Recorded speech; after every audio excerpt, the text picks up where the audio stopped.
కాళేశ్వరం ప్రాజెక్టుపై దర్యాప్తు కొనసాగుతోంది. నేటి నుంచి పలువురిని ప్రశ్నించనున్నారు జస్టిస్ పినాకి చంద్రఘోష్. కాళేశ్వరం బ్యారేజ్ కు సంబంధించి ముగ్గురు ఈఈలు కమిషన్ ముందు హాజరు కావాలని ఆదేశించారు.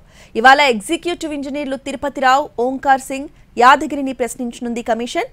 ప్లాంటింగ్ డిజైన్, నిర్మాణం పైతో పాటు పలు అంశాలపై విచారణ చేయనున్నారు. ఇక నిర్మాణ సమయంలో కన్స్ట్రక్షన్ ఏజెన్సీలు, ఇరిగేషన్ శాఖకి మధ్య ఉత్తర ప్రత్యుత్తరాలపై కూడా ఫోకస్ పెట్టనున్నారు.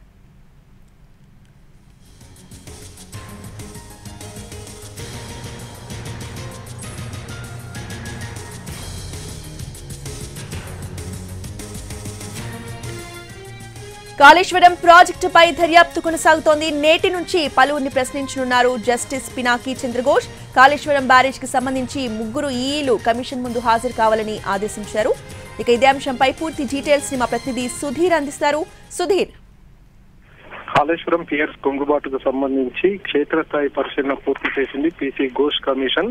ఇక అధికారులకు, అదేవిధంగా కాంట్రాక్టర్లకు సంబంధించి పూర్తి స్థాయిలో వారిని ఎంక్వైరీ చేయాలని చెప్పేసి పీసీ ఘోష్ కమిటీ భావించింది. అందులో భాగంగానే ఈ రోజు నుంచి హైదరాబాద్ బీఆర్కే భవన్ లో సమావేశాలు ఏర్పాటు చేసింది. అదేవిధంగా విచారణకు సంబంధించి ఎవరి దగ్గర నుంచి అయినా పూర్తి స్థాయిలో ఆధారాలు ఉంటే వారంతా కూడా ఆధారాలను తీసుకొని రావాలని చెప్పేసి సూచించడం జరిగింది. అయితే ఈ రోజు కాళేశ్వరం ప్రాజెక్టుకు సంబంధించి నిమగ్నమైన ఇంజనీర్లు, చీఫ్ ఇంజనీర్లు, ఇంజనీర్స్ తో పాటుగా ఉన్నతాధికారులు ఎవరెవరైతే ఉన్నారో వారందరినీ కూడా స్వయంగా వచ్చి పూర్తి స్థాయిలో వారి దగ్గర ఉన్న వివరాలతో పాటుగా అసలు కాళేశ్వరం లోని పియర్స్ కుంగుబాటుకు సంబంధించి పూర్తి వివరాలను తెలుసుకునే ప్రయత్నం పీసీ ఘోష్ కమిషన్ చేస్తుంది.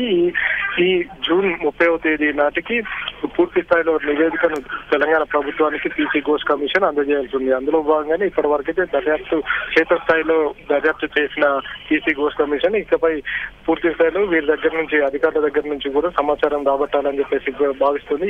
ఇంతకు అక్కడ జరిగిన పొరపాటు ఎవరి వల్ల జరిగింది, మానవ తప్పిదం జరిగిందా లేకపోతే ఏం జరిగిందనే విషయానికి సంబంధించి పూర్తి స్థాయిలో విచారణ చేయాలని చెప్పేసి అయితే భావిస్తుంది. అందులో భాగంగానే ఈ రోజు ఉన్నతాధికారులు, అదేవిధంగా ఈఎన్సీలు, ఈఈలతో పాటుగా మరికొంతమంది ఉన్నతాధికారులను బీఆర్కే భవన్ లో జరుగుతున్న విచారణకు కంపల్సరీ రావాలి, వారి దగ్గర ఉన్న పూర్తి స్థాయి ఆధారాలను తీసుకుని రావాలని చెప్పేసి కూడా సూచించడానికి ఇప్పటికీ మనం చూసాము.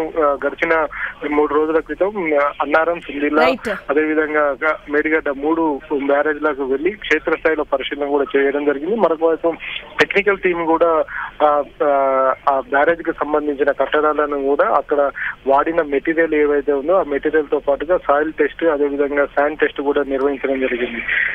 ఈ అధికారుల నుంచి వస్తున్న సమాచారాన్ని బట్టి పూర్తి స్థాయిలో ఈ నెల చివరి నాటికి నివేదికను తయారు చేసి తెలంగాణ ప్రభుత్వానికి అందజేయనుంది. తెలంగాణ ప్రభుత్వం నివేదిక ఆధారంగా ఏ విధమైన చర్య